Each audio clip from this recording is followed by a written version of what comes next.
Hello everybody, I'm Tilly Douglas from Visual Sense Crafts, and I'm going to show you how to crochet.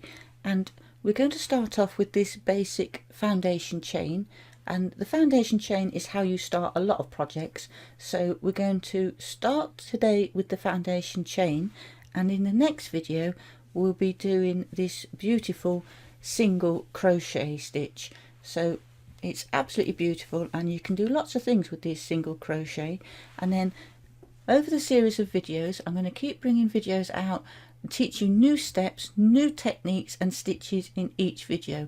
So I hope you're going to stick with it, and today we'll learn this foundation chain and then continue to learn, and you are hopefully going to be as addicted to crochet as I am.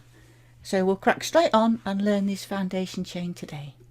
So if you've never crocheted before, this is the perfect place for you to start, and I just wanted to show you the basics so you can start even if you've never picked up a crochet hook before.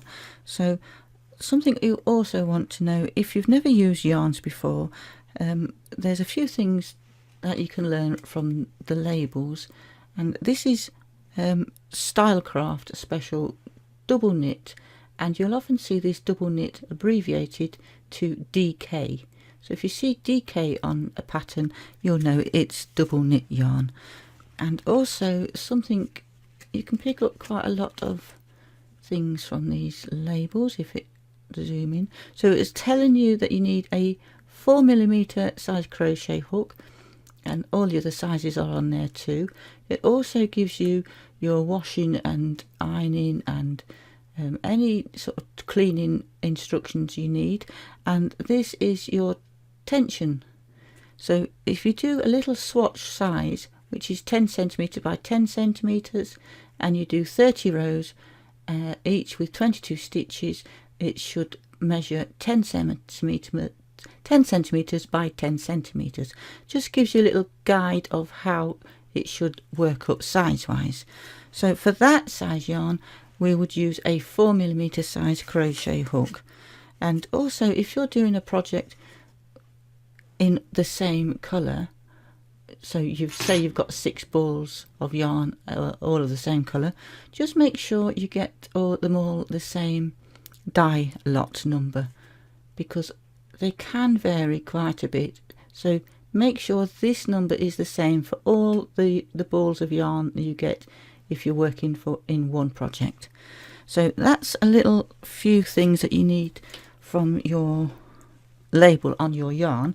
And today I'm going to use a bit of just a slightly thicker yarn. This is Aran yarn, and for this I'm going to use a size 5 crochet hook, and these crochet hooks are my all-time favourite, and actually the US size is H8 and it's 5mm, and these are my all-time favourite hooks. They are Susan Bates, and I love Susan Bates hooks, and they just work for me. They're nice shape, they have a nice point to the end, and they're nice how I hold them. It just works nicely for me. Now to start off, we're going to do our basic chain, and a lot of the projects you'll do with crochet, you'll need to do this foundation chain. So to start off with a foundation chain, we need to do a slip knot. And to do a slip knot, there's lots and lots of different ways to do a slip knot, but an easy way is to put that yarn over that finger, hold it with your finger and thumb, and a nice little tail end, because we'll need to sew these in afterwards. So bring that tail end round to the front, and so you've got the back yarn crossed over there, so your long end is at the back, and then you simply bring that long end to the front and over your finger, and then the back loop over the front loop, and that's your slip knot. And then you just pull that long end and it pulls it nice and tight. So I'll show you that one more time just to make sure. So you put the yarn over your finger and hold it in place with your thumb, so you have your tail end there. hold on to it and pull that end behind that short end, and then you bring it round to the front, over your finger, and then the back loop over that front loop, and then you just pull it tight onto your crochet hook. So that's our slip knot on our needle and on our hook, and then we want to know how you're going to hold your hook. So we all have different ways to hold it, and the way I hold it, I just simply put 3 fingers underneath and my thumb on this side and that finger on the top, and I kind of use that finger to guide that when necessary. Now, to hold the yarn, there's lots of different ways you can hold your yarn, and that's how I hold mine. I just do it nice and quick. So wrap it around my finger, little finger there, and then round and over the top of that one. But like I say, there's lots of different ways to hold your yarn. Some people just hold it between their fingers like that and just keep that tension there, but there's loads of different ways, and I just hold it, wrap it around my finger and around that finger, and then you hold on to this knot here.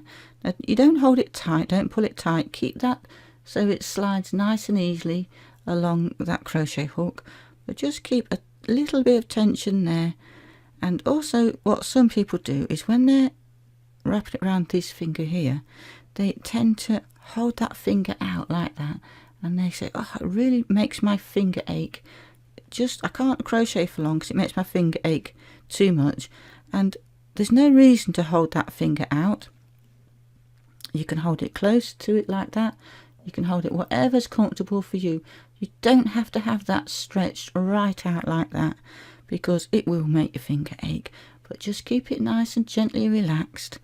And then to start us off, we hold onto our knot here nice and gently, don't have to tug on it, and then we have the yarn to the back of the hook, turn the hook, and so the yarn latches into that little hook there, and then pull it through that loop that's on our hook.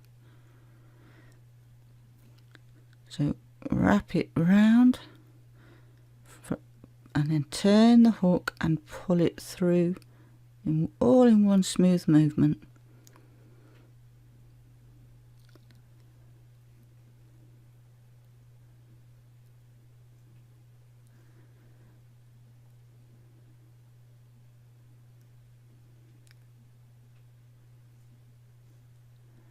And you just keep nice even stitches, nice even chains, and then if you pull this up too high, what you're going to do there is you're going to have bigger loops. So don't keep pulling up on this, you just have a nice tension on it. So we can take those back, and if you pull too tight, you'll be struggling to get it through there, and if you're struggling to get it through, you're pulling too hard on this part here. So just nice gentle holds.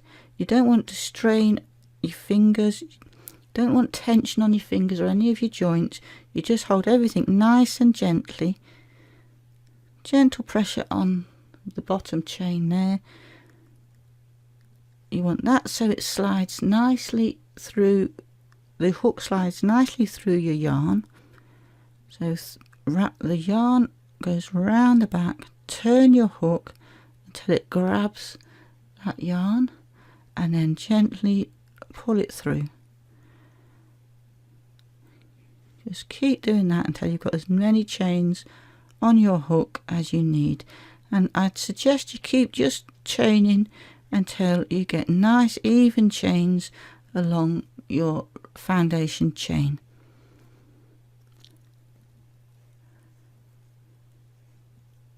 When I first started to crochet many years ago, this is how I started, just chaining and chaining until you get them nice even chains.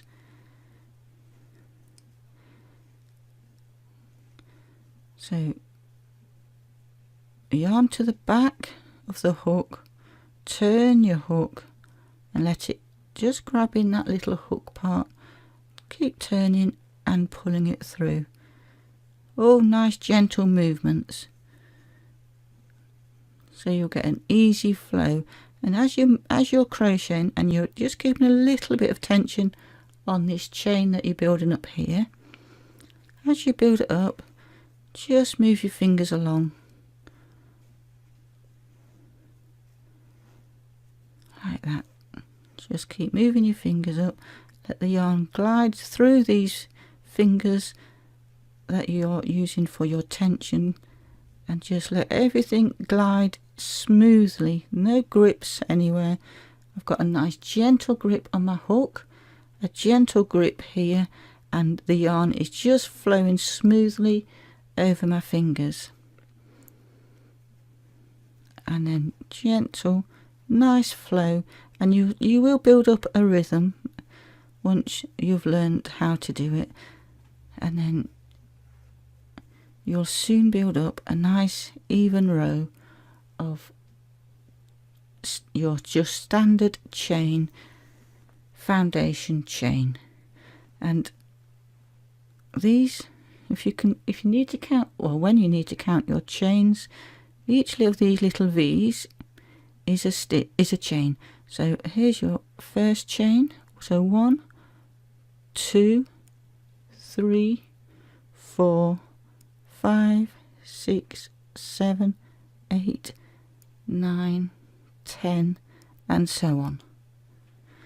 Now, you don't ever count the loop that's on your hook. That's just the loop that's on your hook.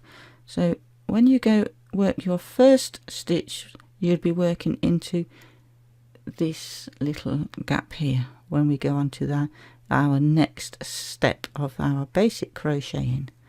So you practice your chain, and then we will go on to the next video. So I'll see you in the next video. Bye for now.